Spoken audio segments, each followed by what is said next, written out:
आणि आता पाहूया टॉप 9 महत्त्वाच्या बातम्या। भोंग्याबाबतचे नियम दुसऱ्यांदा मोडल्यास गुन्हा नोंदवा। राज्याच्या पोलीस महासंचालकांचे सर्वच पोलीस ठाण्यांना आदेश। उच्च न्यायालयाच्या मार्गदर्शक तत्वांचं उल्लंघन केल्यास ताकीद देण्याचेही आदेश।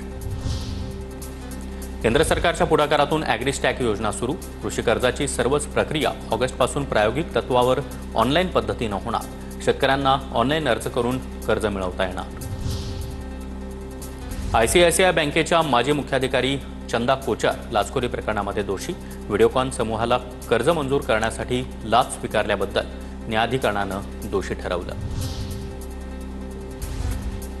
सर्वोच्च न्यायालयामध्ये एका घटस्फोट प्रकरणाच्या सुनावणी दरम्यान महिलेनं पोटगीसाठी तब्बल 12 कोटी मुंबईत फ्लॅट BMW कार मागितली। सरन्यायाधीशांकडून नाराजी व्यक्त। महिलेला पतीच्या देखभाल खर्चावर अवलंबून न राहता स्वतः कमवण्याचा सरन्यायाधीशांचा सल्ला।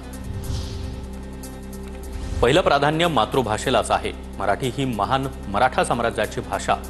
महाराष्ट्रातील हिंदी सक्तीवर JNUच्या कुलगुरू शांतश्री पंडित यांनी भूमिका मांडली।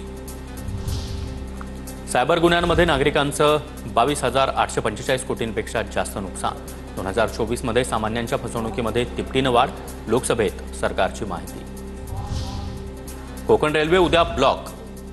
देखभाल दुरुस्तीच्या कामामुळे अनेक गाड्या विलंबानं। कोकण रेल्वेवरील गाड्यांचं वेळापत्रक कोलमडण्याची शक्यता। चांदीच्या दरामध्ये नवा उच्चांक। चांदीचे भाव 1,15,000 रुपये प्रति किलोवर। 1 किलो चांदीसाठी GST सह 1,18,450 रुपये मोजावे लागणार। राज्यातील विद्यापीठांमध्ये प्राध्यापकांची 1,166 पदं आजही रिक्तच। 12 अकृषिक विद्यापीठांमध्ये 2,535 पूर्णवेळ प्राध्यापकांच्या पदांपैकी केवळ 1,368 पदांचीच भरती।